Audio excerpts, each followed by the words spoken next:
میلاد ایک انقلاب۔ حضرت عمر فاروق رضی اللہ تعالیٰ عنہ کے ایک لونڈی ہیں، وہ کہتی ہیں جب میں نے کلمہ پڑھا اور فاروق اعظم کو پتہ چلا تو مجھے الٹا لٹکا کے مارتے تھے۔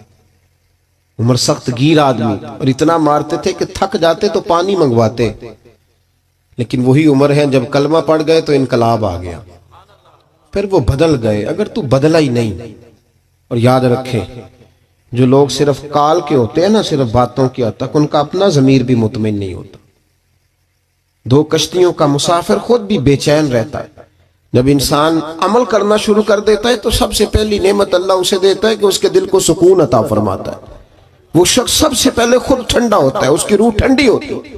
حضرت عمر فاروق رضی اللہ تعالیٰ عنہ ایک وہ زمانہ تھا، اور جب کلمہ پڑھا تو پھر ایک اور زمانہ آیا جس کو صاحب طبقات نے لکھا ہے حضرت عمر دور خلافت ہے، امیر المومنین ہے، ڈنکا بجتا ہے، زمین کو درہ مارے تو پانی واپس کرتی ہے۔ حضرت عمر کے نام کا نعرہ لگتا ہے تو کیسر و کسرا کانپ جاتے، دبدبا ہے، تن تنا ہے۔ لیکن وہی عمر ہے، چہرے پہ نقاب ڈال کے ایک دروازے کے آگے سے گزرے ہیں تو ایک بوڑھی اماں پریشان بیٹھی ہے۔ غلام سے کہتے ہیں اماں پریشان لگتی ہے۔ اس نے کہا حضور پوچھ لیں۔ کہ اماں اجازت دو تو اندر آ جاؤں؟ اماں کہنے لگی جاؤ اپنا کام کرو۔ کہ نہیں مہربانی کرو۔ عمر نے منت کی، گزارش کی، اندر تشریف لائے۔ اماں پریشان ہو؟ تو بوڑھی اماں بول پڑی، کہنے لگی بڑا شکوہ ہے عمر سے، میں بوڑھی بھی ہوں، بیوہ بھی ہوں، بے اولاد بھی ہوں، 25 دینار قرضہ چڑھ گیا، 3 دن سے بھوکی ہوں۔ عمر نے میرا حال نہیں پوچھا۔ سیدنا فاروق اعظم رضی اللہ تعالیٰ عنہ فرمانے لگے اماں عمر کو کیا پتا تو اس حال میں ہے؟ تو مدینے کی وہ بوڑھی امت کو بتاتی ہے کہ جمہوریت کیا ہوتی ہے، وہ بول کے بتاتی ہے کہ جمہوریت کیا ہوتی ہے۔ وہ بوڑھی اماں کہنے لگی کیا کہا تم نے عمر کو خبر نہیں؟ تو جاؤ میرا پیغام دو عمر کو جا کے کہ حکومت چھوڑ دے، اس کے حوالے کرے جو خبر رکھ سکتا ہے، نہ ادھر ادھر کی تو بات کر، یہ بتا کہ قافلہ کیوں لٹا، مجھے رہزنوں سے غرض نہیں، تیری رہبری کا سوال ہے، تو بتا تو کہاں تھا، کیسے ہو گیا؟ جو سربراہ ہوگا اسے جواب دینا ہوگا۔ آپ کے غلام کہتے ہیں میں نے عمر کو کبھی اتنا پریشان نہیں دیکھا جتنا میں نے عمر کو اس دن دیکھا۔ دوڑے گئے اور 25 دینار بھی لائے، تازہ پکا کھانا بھی لائے، اور اپنے کندھوں پر راشن کی بوری بھی رکھ کے لائے۔ اس اماں کے سامنے 25 دینار بھی رکھے، کھانا بھی رکھا۔ اماں چارپائی پہ تھی اور عمر زمین پہ بیٹھ گئے اور کہنے لگے اماں چل عمر کو معاف کر دے، تیرے قرضے بھی اتر گئے، پیسے بھی۔ اماں دکھی تھی نا، اب تو خیر بڑی موج ہے، اب تو خانقاہی لوگوں کے پاس بھی غریب لوگ آ کے دکھ نہیں سنا سکتے۔ اگر وزیر سے ملنا بڑا مشکل ہے تو پیر سے ملنا بھی بڑا ہی مشکل ہے۔ کوئی ان غریبوں کی مداوا کدھر جائیں بیچارے، کس سے جا کے بات کریں؟ کہتے ہیں مختصر سی بات کرو، حضرت بڑے نازک مزاج ہیں، زیادہ بات نہ کرنا، سن نہیں سکتے، نہ ایسے کرو۔ مصطفیٰ کریم اگر سارا دن مسجد میں بیٹھ کے غریبوں کی سنتے ہیں تو بھی باہر نکل آ، کچھ فرق نہیں پڑتا، ان کے بیچ رہ، یہ کہیں تو بیچارے جا کے اپنے آنسو گرا سکے، کسی کو تو اپنے دکھ کی بات کر سکے۔ تڑپ رہی ہے دنیا، سسک رہے ہیں لوگ، لیکن بس جو جہاں مست ہوا ہے وہ وہاں ہو گیا۔ بھائی وہ اماں دکھی تھی تو رو پڑی، کہنے لگی میں عمر کو معاف نہیں کروں گی، میں تو پکا ہوا پھالوں، کسی وقت بھی گر جاؤں گی، قبر میں مصطفیٰ آئیں گے تو میں عمر کا شکوہ کروں گی، میں کہوں گی حضور اس نے میرا حال نہیں پوچھا۔ آپ کے غلام کہتے عمر اتنا روئے کہ میں نے کبھی روتے دیکھا ہی نہیں۔ او بھائی عمر منا رہے ہیں اس اماں کو، اس اماں کا 4000 ووٹ نہیں، اس اماں کی برادری کا 25,000 ووٹ نہیں، یہ آکسفورڈ یونیورسٹی کی ڈگری ہولڈر نہیں، یہ وہ والی اماں نہیں جس کے ختم پہ سارے اعلان کریں کہ مجھے بھی دیا کرتی تھی توڑا، اور میرے لیے بھی اماں بڑی اچھی تھی، مجھے بھی بڑا چاہتی تھی، یہ وہ والی نہیں۔ تو بے آبرو بے آسرا عورت ہے، بیچاری پریشان ہے، رو رہی ہے۔ حضرت عمر فاروق کہنے لگے اماں چل میری خاطر عمر کو معاف کر دے۔ کہنے لگی جا تیری خاطر معاف کیا۔ فاروق اعظم فرمانے لگے لکھ کے دو۔ اماں نے کہا لکھو میں سائن کرتی ہوں۔ عمر نے لکھا فلاں بنت فلاں کو عمر سے شکایت تھی، پھر معاف کرا لی۔ سائن کرانے کے لیے آگے بڑھایا تھا کہ مولا علی شیر خدا آ گئے۔ حضرت عبداللہ ابن مسعود رضی اللہ تعالی عنہما تشریف لائے۔ عمر یہاں کھڑے ہو، سارے مدینے میں ڈھونڈ کے آیا ہوں، اما نے سنا عمر تھا، یہ میں نے کیا کہہ دیا؟ اما اٹھی، جناب عمر فرمانے لگے اما تو نے جو کہا صحیح کہا، اب اپنی بات پہ قائم رہ، ذرا سائن کر دے۔ اما نے سائن کیے تو حضرت عمر فاروق نے، او بھائی یہ داستان سرائی نہیں کر رہا، یہ وہ لوگ ہیں جو میرے مصطفیٰ نے تیار فرمائے ہیں، اور تو بدل کے دیکھ، اللہ تجھے ان کے تقوی کا فیض عطا فرمائے گا۔ تو بدل تو صحیح، ارادہ تو کر، اللہ تجھے فیض دے گا ان کے تقوی، اور ضرور تیرے اندر وہ نور پیدا کرے گا جو اپنے ان نیکوں کو اس نے عطا فرمایا۔ حضرت علی المرتضیٰ اور جناب عبداللہ ابن مسعود سے جناب عمر کہنے لگے چلو آ گئے ہو تو بطور گواہ تم بھی سائن کر دو۔ ان کے سائن ہوئے تو پھر عمر روئے اور اس کو لپیٹا رکے کو، اور جناب علی کی طرف بڑھا کے فرمانے لگے علی مجھے لگتا ہے میں تم سے پہلے دنیا سے جاؤں گا، جب چلا جاؤں تو یہ رکا میرے کفن میں رکھ دینا۔ اگر محبوب علیہ السلام نے پوچھا عمر میری امت کا کیا کر کے آئے ہو، تو رکا کھول کے عرض کروں گا یا رسول اللہ ایک کما ناراض تھی میں اسے بھی راضی کر کے آیا ہوں۔ تبدیلی پیدا کریں، اپنے آپ کو تبدیل کریں۔ ہمیں پتہ ہوتا ہے اتنے نماز فرض ہے، اس کے لیے پی ایچ ڈی کرنے کی ضرورت نہیں، ماں باپ کا ادب کرنا چاہیے، اس کے لیے ایم فل کا مقالہ لکھنے کی ضرورت نہیں، یہ حلال ہے یہ حرام ہے، اس کے لیے ایم بی اے یا بی بی اے کرنے کی ضرورت نہیں، یہ ہمیں ویسے بھی پتہ ہے، ہم جانتے ہیں یہ مشکوک ہے، اس کے لیے ہمیں ایم کام کی ڈگری حاصل کرنے کی حاجت نہیں۔ اپنے آپ کو تبدیل کریں، تبدیلی لائیں۔ ہم سارے نکلے ہوئے ہیں مخدوم بننے کے لیے۔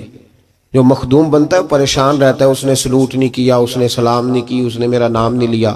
جو خادم بنتا ہے وہ موج میں رہتا ہے، اسی کسی دے کچھ بھی نہیں لگ دے، نہ کوئی ساڈا دردی، وہ بڑی موج میں ہوتا ہے، نوکر کی تے نخرہ کی۔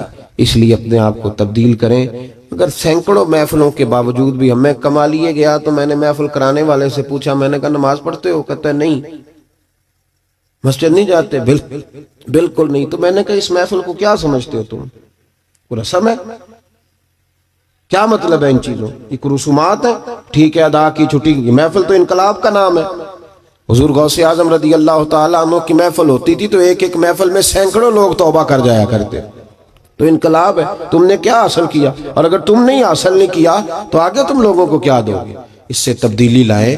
اگر آپ بدل جائیں نا، محفل سے اٹھ کے جائیں اور کہیں میں نے داڑھی رکھ لی، میں نمازی ہو گیا، تو انشاءاللہ کسی اور کے دل میں بھی شوق پیدا ہوگا کہ مجھے بھی کرانی چاہیے، اور جو نہیں آئے تھے انہیں بھی ذائقہ پیدا ہوگا کہ ہمیں بھی اس طرف توجہ کرنی چاہیے۔ اللہ سجانے والوں کو، آنے والوں کو برکات عطا فرمائے، ہمیشہ مدحت خیر الانام میں گزرے۔ دعا ہے یہ عمر درود و سلام میں گزرے۔ ایک انقلاب ہے، بدل جانے کا نام ہے۔ نبی پاک کے غلام بدل جایا کرتے، ان کی وہی کیفیات نہیں رہتی۔ حضرت ابو ذر غفاری رضی اللہ تعالیٰ عنہ فرماتے میں اپنے غلاموں کے معاملے میں اتنا سخت تھا کہ لوگ دوسرے مثال دیتے تھے اپنے غلام کو کہ پھر تیرا وہی حال کروں جو ابو ذر اپنے غلاموں کا کرتا ہے۔ اتنا میں سخت مارتا تھا۔ ہم بھی بڑے ڈکٹیٹر ہوتے ہیں نا اپنے اپنے ہاں، کہتے ہیں جی میرے آگے کوئی نہیں بولتا جی، کسی کی ضرورت ہی نہیں جی، بالا دی کی مجال ہے، انہوں دی اماں دی کی ضرورت ہے۔ او بھائی ایسے نہ کر۔ دنیا میں سب سے خوبصورت شخص وہ ہوتا ہے جس کو لوگ اپنا دکھ بتانا آسان سمجھتے ہیں، جس کے لوگ قریب جاتے ہیں۔ تو کس طرح کا بن گیا ہے کہ تیرے اپنے بھی تیرے قریب نہیں جاتے، اور پھر تو اپنی تعریف کر رہا ہے۔ دنیا میں بہترین شخص وہ ہوتا ہے جس تک لوگوں کی رسائی آسان ہوتی ہے، جس کو لوگ اپنی بات آسانی سے بتا سکیں، وہ سمجھیں کہ یہ ہمارا مداوع کرے گا۔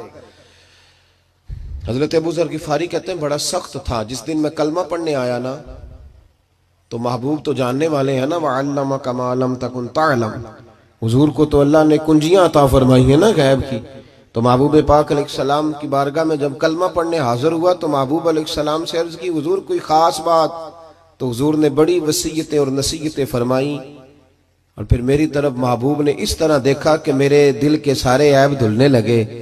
تو محبوب فرمانے لگے تیرے لیے خاص بات یہ ہے کہ اپنے غلاموں کے ساتھ اچھا سلوک کرنا، اپنے غلاموں کے ساتھ بے خبر ہو جو غلاموں سے وہ آقا کیا ہے۔ اپنے غلاموں کے ساتھ جاگ رہے نا آپ لوگ، کن کے ساتھ؟ اب تو غلام نہیں نہ ہوتے ہوندے نے، جن 2 لاکھ دے کے ڈیرے تے نہیں بنی دا جی، وہ اس کو تنخواہ دی جاتی ہے 6,500 اور سارا بچہ اس کا بال بچہ بھی نوکری کرتا ہے۔ اور اس کو رہائش بھی وہاں دی جاتی ہے جہاں بھینسیں باندھی جاتی ہیں. یہ ظلم ہے. اس کے باوجود ہم پڑھے لکھے ہیں, حاجی صاحب بھی ہیں, نمازی بھی ہیں. میں غور کرنا, کہتے ہیں جی یہ سیانے نہیں. تو میں کہتا ہوں جب بندے کے پاس پیسے نہیں ہوتے تو عقل بھی نہیں ہوتی. جی دے گھر دانے او دے کملے بھی سیانے, میری غربت نے کیا مجھ کو زمانے میں بدنام, تیری دولت نے تیرے عیب چھپا رکھے. اور بھائی جب یہ پردہ ہٹے گا دولت کا تو پھر پتہ چلے گا کہ تیری قدر زمانہ کتنی کرتا ہے. اپنے غلام سے, ہمارے پڑھے لکھے لوگ میں نے دیکھے ہیں, بڑی بڑی سوسائٹیوں میں رہنے والے, ان کا ملازم ان کے ساتھ بیٹھ کے روٹی نہیں کھا سکتا. ٹیبل پہ جگہ موجود ہے, کرسی کی جگہ ہے, لیکن وہ کہتے ہیں نہیں, ڈرائیور کو نہ وہیں گاڑی میں بھیج دو, وہیں کھا لے. کیوں بھائی, وجہ کیا ہے؟ پیرانے عظام جو میری طرح کے پیر صاحبان ہیں وہ بھی کہتے ہیں مرید نہیں جی میرے نال بہندے ہو, کہنے اسی ادب کرنے ہیں, لہذا میرے لیے چھوٹے گوشت دا شوربا اورا کر لو تے انہوں نے باقی اتھے دے آؤ. یہ کیا طریقہ ہے بھائی؟ یہ کہ اگر حضرت بلال حبشی مصطفیٰ کے ساتھ ایک پلیٹ میں کھا سکتے ہیں, ایک پلیٹ میں. سمامہ بن اسال سے کسی نے کہا تو نبی پاک سے متاثر کیسے ہوا؟ تو کہنے لگا اس دن میں متاثر ہوا تھا جب محبوب پاک کھانا کھا رہے تھے ایک پلیٹ میں, اسی میں ابو بکر صدیق بھی تھے, اسی میں سلمان فارسی بھی تھے, اور اسی میں بلال حبشی بھی تھے, تو پھر میں متاثر ہو. بہرحال بات دور چلی جائے گی. حضرت ابو ذر غفاری رضی اللہ تعالیٰ عنہ فرماتے ہیں جب میں کلمہ پڑھ کے واپس آیا, توجہ کیجئے گا, میں بس ایک دو بات کے بعد بات سمیٹنے لگا ہوں. فرماتے ہیں جب میں کلمہ پڑھ کے واپس آیا تو میرے غلام بیٹھے تھے. نبی پاک صلی اللہ علیہ وسلم سے نکلتے وقت میں نے عرض کی یا رسول اللہ صلی اللہ علیہ وسلم آخر سلوک کرنا کس طرح کا ہے غلاموں کے ساتھ؟ تو محبوب نے فرمایا جیسا کھانا ویسا انہیں بھی کھلانا, جیسا پینا ویسا انہیں بھی پلانا. بھئی ایسا ہو سکتا ہے کہ بندہ جیسے کپڑے خود پہنے اس کا نوکر بھی ویسے ہی پہنے؟ توجہ ہے میری بات پر؟ ہوا ایسا کبھی دیکھا ہے آپ نے؟ لیکن حضور نے یہ بیان, بلکہ مولا علی شیر خدا کے غلام تو کہتے ہیں کہ حضرت علی ہمیں گھر لے جاتے, یہ بھی حضرت علی کی شان ہے. ہاں جی, یہ بھی بیان ہونی چاہیے, اور یہ نظر بھی آنی چاہیے کبھی کبھی ان کا نام لینے والوں. حضرت علی کے غلام کہتے ہیں میں مولا علی کے ساتھ بازار گیا تو حضرت علی نے 2 جوڑے خریدے, جس طرح ہم بھی 2 طرح کے نہیں خریدتے, ایک پہننے والا ایک دینے دلانے والا. دین دوان والے لہدہ دے دیا جی, کیا بات ہے بھئی. حضور علیہ السلام نے یہ کہا ہے کہ مومن وہ ہوتا ہے جو اپنے لیے پسند کرے وہی اپنے بھائی کے لیے. تو وہ دکاندار نے بھی ایک رکھا ہوتا ہے چورا لہدہ کر کے, وہ کہتا ہے دین دوان والے لے جاؤ, اور پھر اس پہ بڑے رٹے ہوتے ہیں. بہرحال یہ سماجی مسئلہ ہے, اس پر میں چلتا نہیں ورنہ بڑی دور تک جانا پڑے گا. عرض یہ کرنا چاہ رہا ہوں کہ حضرت علی شیر خدا رضی اللہ تعالیٰ عنہ کے غلام کہتے ہیں میں مولا علی کے ساتھ گیا, انہوں نے 2 جوڑے خریدے. ایک جوڑا انہوں نے ایسا خریدا جو بڑا مہنگا تھا, اور ایک وہ خریدا جو بڑا سستا تھا. فرماتے میں سمجھ گیا کہ وہ سستا میرے لیے ہے اور جو قیمتی ہے وہ شیر خدا پہنیں گے. لیکن فرماتے ہیں جب واپس آنے لگے اور ایک جگہ سے جدا ہونے لگے, مجھے اپنے حجرے میں جانا تھا, حضرت علی کو اپنے حجرہ مبارکہ میں جانا تھا, تو شیر خدا نے جب مجھے جوڑا تھمایا تو وہ تھمایا جو مہنگا تھا. میں نے عرض کی حضور یہ کیا ہے؟ آپ فرمانے لگے میں بوڑھا ہوں تو جوان ہے, تیرے اوپر یہ زیادہ جچے گا. یہ بھی سنت ہے, یہ بھی طریقت ہے, یہ بھی حضرت مولا علی سے ثابت ہے کہ خود جوڑا سستا پہننا اور غلام کو مہنگا پہنوانا, یہ بھی ثابت ہے. یہ بھی طریقہ میرے محبوب پاک کا, اسے بھی کبھی اپنانا چاہیے. حضرت ابو ذر غفاری رضی اللہ تعالیٰ عنہ فرماتے ہیں جب یہ بات سن کر میں واپس آیا, میرے غلام بیٹھے ہوئے تھے, میں نے ان سے کہا کھانا بنواؤ. کہتے ہیں کسی غلام کی ضرورت نہیں تھی کہ وہ میرے سامنے کبھی سیدھا کھڑا بھی ہو سکے. آج میں نے کھانا بنوایا, دسترخوان لگا, غلام بیٹھ گئے, میں بھی بیٹھ گیا. فرماتے ہیں جب ان سب کو بٹھا کے میں اپنے ساتھ کھانا کھلانے لگا تو وہ روٹی اٹھاتے تو ان کے ہاتھ کانپتے, وہ ڈرتے. میں نے کہا ڈرتے کیوں ہو؟ وہ کہنے لگے حضور آپ تو بڑے سخت ہیں, تو ساتھ بٹھا کے روٹی. تو حضرت ابو ذر غفاری رو پڑے, فرمانے لگے سخت پہلے تھا اب سخت نہیں ہوں. غلام کہنے لگے کیوں؟ فرمانے لگے اب رحمت للعالمین نبی کا کلمہ پڑھ لیا ہے, اب وہ سختی نکل گئی ہے. ہماری بھی سختی ہے غریبوں کے حق میں, میروں کے حق میں نہیں ہے. غصہ بڑا سمجھدار ہے, بڑا سیانا ہے, ماڑے پہ آتا ہے, تگڑے پہ بالکل نہیں آتا، بڑا عقل مند ہے، دانا قسم کا غصہ ہے۔ تو بھائی